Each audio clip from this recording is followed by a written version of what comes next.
শিবির করব। পাশাপাশি প্রথম কাজ হচ্ছে আজকে আমি কম্বল বিতরণ করব মায়েদের জন্য।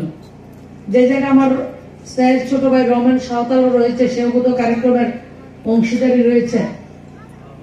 চিন্তা করুন, তৎকালীন ডিওয়াইফ এর চিন্তা কি? চাঁদাবাজি করা, মানুষের প্রতি জুলুম করা, সমাজের স্পর্শকাতর যে ইস্যুগুলি, সেই ইস্যুগুলি থেকে মানুষকে বিভ্রান্ত করা, এখনো বিভ্রান্তই করছেন। আর বর্তমানে আমাদের যারা যুব সমাজ, আমাদের যে যুব মোর্চা, তারা চিন্তা করছে শীত এসছে, সবচেয়ে আমার এদিকের গরিব অংশের যারা মায়েরা রয়েছে তাদের হাতে একটা শীত বস্ত্র আমরা তুলে দেব। এটা হচ্ছে পার্থক্য,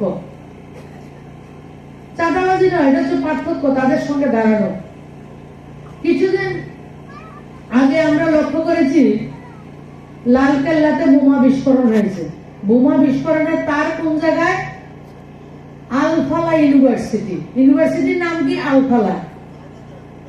আজকে যারা কমিউনিস্ট, জিতেন চৌধুরী, ওরা কি বলতো? মন্দির, রাম মন্দির কেন তৈরি হয়? কাশী বিশ্বনাথ করিডোর কেন তৈরি হয়? কেন উজ্জয়নের মহাকালের মন্দির তৈরি হবে? কেন ভারতবর্ষের রাফেল কিনবে? ভারতবর্ষের জন্য কি দরকার? কলেজ দরকার, ইউনিভার্সিটি দরকার, মানুষের রুটি কাপড়া মকানের দরকার, মানে ঘরের দরকার। ওনারা এই লম্বা লম্বা বক্তব্য রাখতেন। আজকের মঞ্চ থেকে আমি জিতেন চৌধুরীর কাছে জানতে চাই, বন্ধু, রাম মন্দির থেকে কাশী বিশ্বনাথের করিডোর থেকে কোন উগ্রবাদী আসেনি বোমা বিস্ফোরণ করার জন্য।